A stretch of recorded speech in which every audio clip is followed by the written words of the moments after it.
Section 44AB तो हमेशा से इम्पोर्टेंट रहा है भैया, टैक्स ऑडिट। इसी सेक्शन में जो पहले बात थी वो तो है ही, अब कुछ नई बातें भी आ गई। पहले क्या था कि कोई भी बिजनेस जिसका टर्नओवर 1 करोड़ से ज़्यादा है और कोई भी प्रोफेशन जिसका टर्नओवर, जिसकी ग्रॉस रिसीट 50 लाख से ज़्यादा है, उनके लिए टैक्स ऑडिट कराना मैंडेटरी है। वो बात है। लेकिन अपने ई पेमेंट को, बैंकिंग मोड ऑफ पेमेंट को बढ़ावा देने के लिए मोदी सरकार ने एक बड़ा अमेंडमेंट लाया। यह अमेंडमेंट हम चार्टर्ड अकाउंटेंट लोग के लिए अच्छी बात नहीं है। खैर, अमेंडमेंट क्या है? यदि आपके बिजनेस का, I note it, only for business, profession के लिए यही प्रोविजंस है। जो अमेंडमेंट आया वो सिर्फ बिजनेस के लिए आया है। यदि आपके बिजनेस का टोटल रिसीट का सिर्फ 5% ही आप कैश में लेते हो, यानी cash receipt does not exceed 5% of total receipt and cash payment does not exceed 5% of your total payment, यानी आप से 5% ही कैश में रिसीव करते हो और 5% ही कैश में पेमेंट करते हो। दोनों कंडीशन सेटिस्फाई होनी चाहिए, बीच में एंड है। तो फिर आपके लिए टर्नओवर की लिमिट 1 करोड़ नहीं 5 करोड़ हो जाएगी। यानी आपको टैक्स ऑडिट 5 करोड़ तक नहीं कराना। यदि आपका टर्नओवर 5 करोड़ से ज़्यादा है तो आपको ऑडिट कराना है। भाई, सरकार की सोच बड़ी सिंपल है कि जो लोग 95% से ज़्यादा ट्रांजैक्शंस ऑलरेडी बैंकिंग मोड से करते हैं, उन लोगों की ऑडिट करा के क्या करनी है। यदि उनका टर्नओवर 5 करोड़ से ज़्यादा हो तो ऑडिट कराओ, अदरवाइज मत कराओ। जब हम लोग बोलते हैं 5% ऑफ योर टोटल रिसीट, मतलब सिर्फ सेल की रिसीट नहीं, सारी रिसीट मिला के। यदि आपने स्क्रैप भी बेचा है तो वो भी रिसीट में काउंट होगा। यदि आपने कुछ मशीनरी भी बेची है तो वो भी रिसीट में काउंट होगा। आपकी टोटल रिसीट का 5% से ज़्यादा कैश में नहीं होना चाहिए। जब हम लोग बोलते हैं पेमेंट, तो सिर्फ परचेजेस नहीं, आपके सारे एक्सपेंडिचर्स। तो आपके सारे एक्सपेंडिचर्स, सारे परचेज, कोई भी पेमेंट मिला के दी, जितने भी पेमेंट मिला के है, उनका 5% से ज़्यादा कैश पेमेंट नहीं होना चाहिए। और ये दोनों कंडीशन सेटिस्फाई करेंगे तो टर्नओवर की लिमिट 5 करोड़ की है, अदरवाइज टर्नओवर की लिमिट 1 करोड़ की है। ये मैं पहले भी बोल चुका हूँ कि प्रोफेशन के लिए ये रिलैक्सेशन नहीं है। प्रोफेशन वालों की यदि ग्रॉस रिसीट 50 लाख से ज़्यादा हो तो उन्हें ऑडिट करानी पड़ेगी, इवन उनके सारे ट्रांजैक्शंस बैंकिंग मोड से हो तब भी। एक एग्जाम्पल से समझाता हूँ। सपोज आपकी ग्रॉस रिसीट है, आप बिजनेस करते हो, हाँ, आप बिजनेस करते हो और आपकी टोटल रिसीट है से 700 लाख, 7 करोड़। आपका कैश रिसीट है 30 लाख। आपके टोटल पेमेंट है 800 लाख, ज़्यादा हो जाएगा ना, 600 लाख, 6 करोड़। और आपके कैश पेमेंट है 28 लाख। आपका टर्नओवर है 350 लाख।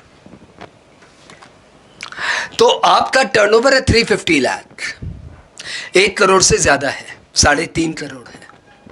लेकिन आपकी टोटल रिसीट का 700 लाख है, ये उसमें से सिर्फ 30 लाख कैश में रिसीव करते हैं, यानी लेस देन 5% आपका कैश रिसीट है। वैसे ही आपके टोटल पेमेंट 600 का 28 लाख, लेस देन 5% आपकी कैश पेमेंट है। आप दोनों कंडीशन सेटिस्फाई कर रहे हैं तो अभी आपको ऑडिट नहीं करानी है।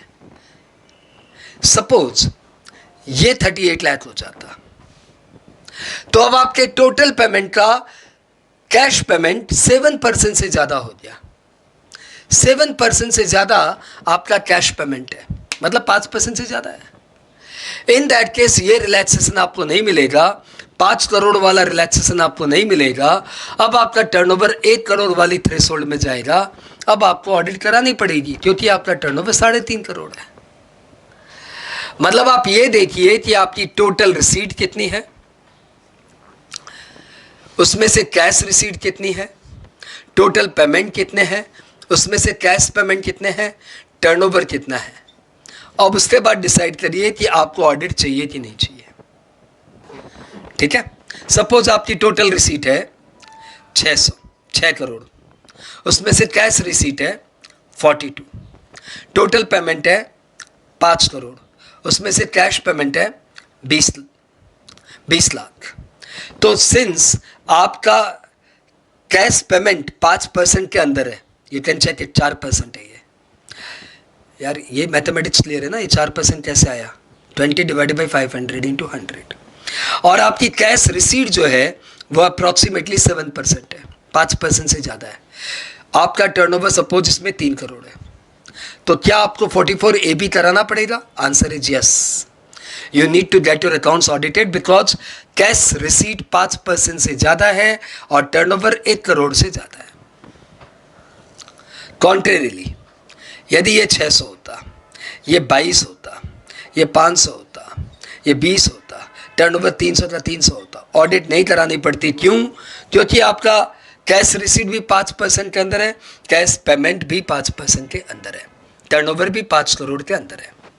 सपोज ये 700, सपोज ये 10 लाख, सपोज ये 680, 680, और सपोज ये भी है 20 लाख, और सपोज ये है 550, तो आपको ऑडिट करानी पड़ेगी।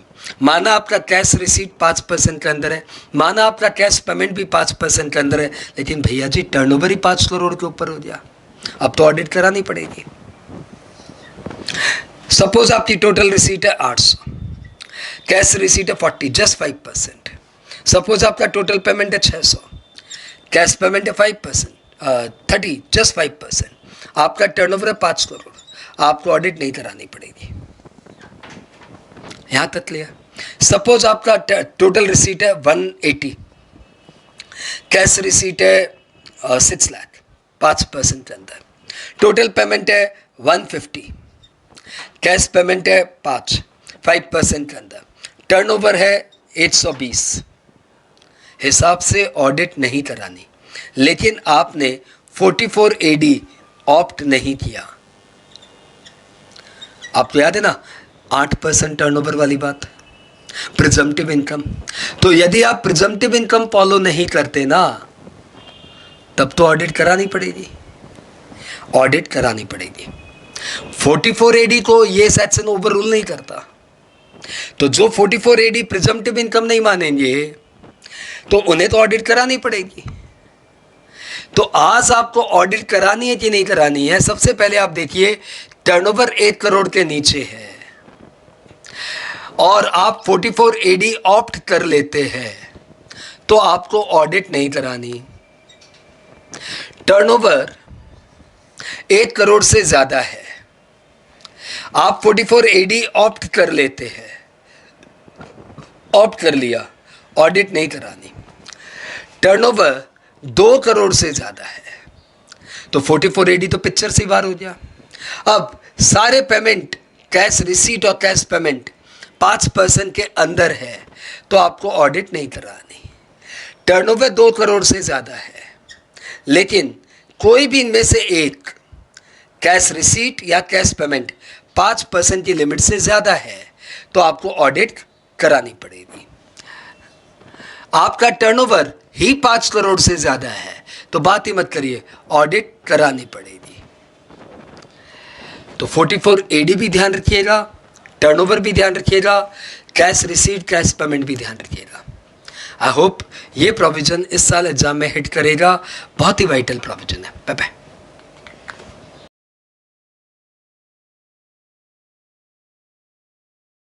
पीजीबीपी चैप्टर में आपको ये तो पता ही है कि ई पेमेंट के लिए कई सारे ऑप्शंस खुल गए। उसी सीरीज में सेक्शन 269 SU पढ़ने लायक है।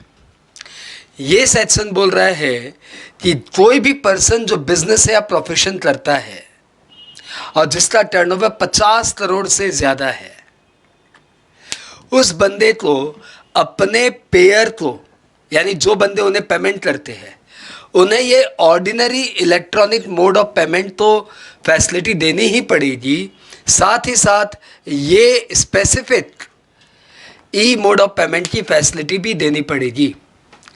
यानी suppose I am a business person and having turnover more than 50 crore, तो मेरे को जो पेमेंट करते हैं उन्हें मुझे ये फैसिलिटी इलेक्ट्रॉनिक पेमेंट के लिए देनी होगी, साथ ही साथ ये फैसिलिटी भी देनी पड़ेगी।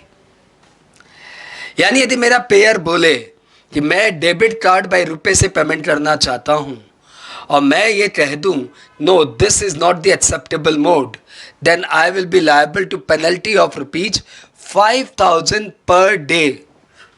जब तक मैं ये फैसिलिटी ऑन नहीं कर देता तब तक 5,000 पर डे। ये तीनों के तीनों डेबिट कार्ड बाय रुपए, UPI, Bhim UPI, UPI QR code, Bhim UPI QR code, ये सारी की सारी स्पेसिफिक ई पेमेंट की फैसिलिटी मुझे अपने पेयर को देनी पड़ेगी। यदि मैं नहीं दे पाता तो 5,000 पर डे की पेनल्टी है। लेकिन यदि मेरे सारे ट्रांजैक्शन B2B होते हैं और 95% से ज़्यादा ट्रांजैक्शन अदर देन कैश होते हैं, दो बात, मेरे सारे ट्रांजैक्शन B2B है, बिजनेस टू बिजनेस है, यानी मेरा रिटेल में कुछ भी सेल नहीं होता, एंड दूसरी बात, दोनों कंडीशन फुलफिल होनी चाहिए कि मेरे 95% से ज़्यादा पेमेंट अदर देन कैश आते हैं। यानी ऑलरेडी मैं चेक किया ई मोड ऑफ पेमेंट ही लेता हूं और मेरा B2B ट्रांजेक्शन है, मैं रिटेल से डील ही नहीं करता। इन दैट केस ये सेक्शन 269 SU से मैं एग्जम्प्टेड हूं। Section 269 SU is not applicable to a business person who is having all transaction B2B, no transaction with the consumers, and 95% of the payment is made by other than cash. Exam के लिए vital है, ध्यान रखना। Bye bye.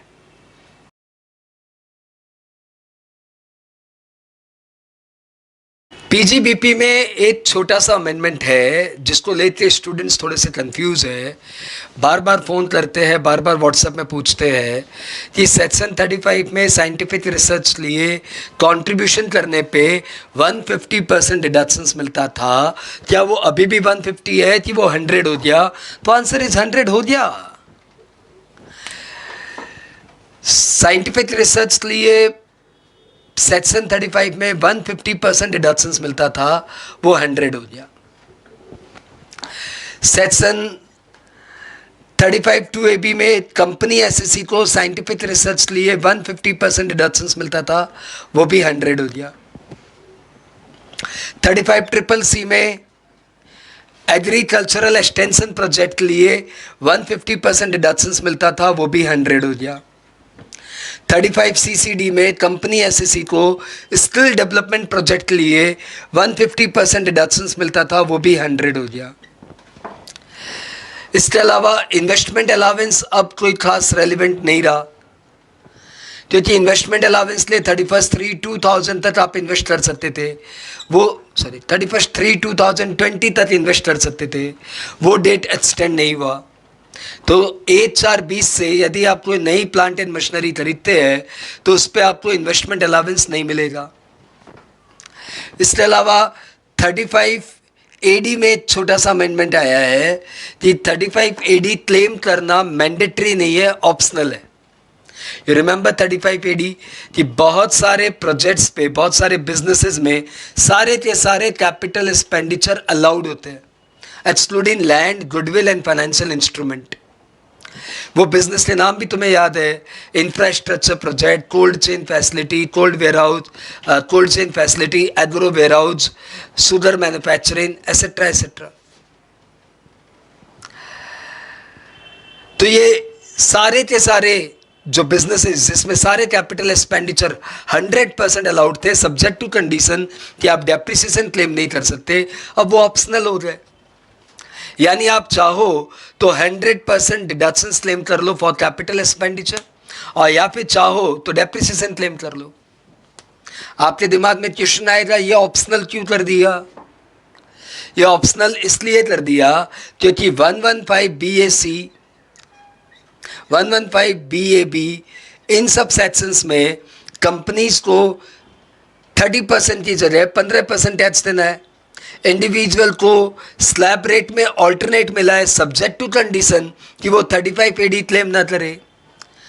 परंतु जब तक आप ये नहीं बोलेंगे कि 35 AD ऑप्शनल है, तब तक बंदा कैसे बोले कि मैं 35 AD क्लेम करूं या ना करूं? तो इन सब सेक्शंस को इफेक्टिव करने के लिए ये बोला गया कि 35 AD इज ऑप्शनल। तो ये 100% वाली बात है, आपको रिवाइंड कर दिया मैंने। Investment allowance is no more applicable and 35 AD में जो पहले प्रोविजंस था कि इट इज मैंडेटरी, अब इसको कर दिया इट इज ऑप्शनल। जो साइंटिफिक रिसर्च लिए ऑर्गेनाइजेशंस है जिन्हें डोनेशन देने पे आपको 100% डिडक्शंस मिलता है, ये अप्रूव्ड लैब है, अप्रूव्ड कॉलेज है, अप्रूव्ड यूनिवर्सिटीज है, अप्रूव्ड ऑर्गेनाइजेशंस है। अब इनका ये अप्रूवल परमानेंट नहीं है सर। जैसा ATG में अमेंडमेंट आया वैसे यहाँ पे अमेंडमेंट ला दिया कि ये अप्रूवल एक बार मिलने के बाद 5 साल तक वैलिड है। 5 साल के बाद इसका अप्रूवल वापस से लेना पड़ेगा। तो 1/10/20 के पहले जिनको अप्रूवल मिल चुका है उन्हें अपना अप्रूवल वापस से लेना पड़ेगा। उन्हें 1/10/20 के पहले जिन्हें अपना अप्रूवल मिल चुका है उन्हें यह अप्रूवल वापस से लेना पड़ेगा। ये साइंटिफिक रिसर्च के अप्रूव्ड डोनी जो लैब है, कॉलेजेस है, यूनिवर्सिटीज़ है, इन्हें अब एक रिटर्न भी भरना पड़ेगा कि किन किन से डोनेशन मिला, और इनके रिटर्न के बेसिस पे 26 years में ऑटो एंट्री आ जाएगी कि you are eligible for deductions और नॉट। समझो, आप एक कंपनी हो जिसने साइंटिफिक रिसर्च लिए डोनेशन दिया किसी अप्रूव्ड लैब को, तो अब ये अप्रूव्ड लैब रिटर्न भरेगी और इसके रिटर्न के बेसिस पे कंपनी के 26 years में एक एंट्री आ जाएगी, yes company made donation. That is the total amendment in these sections. इसमें से सभी ठीक ठाक इंपॉर्टेंट है, सभी जानने लायक बातें थी। Thank you.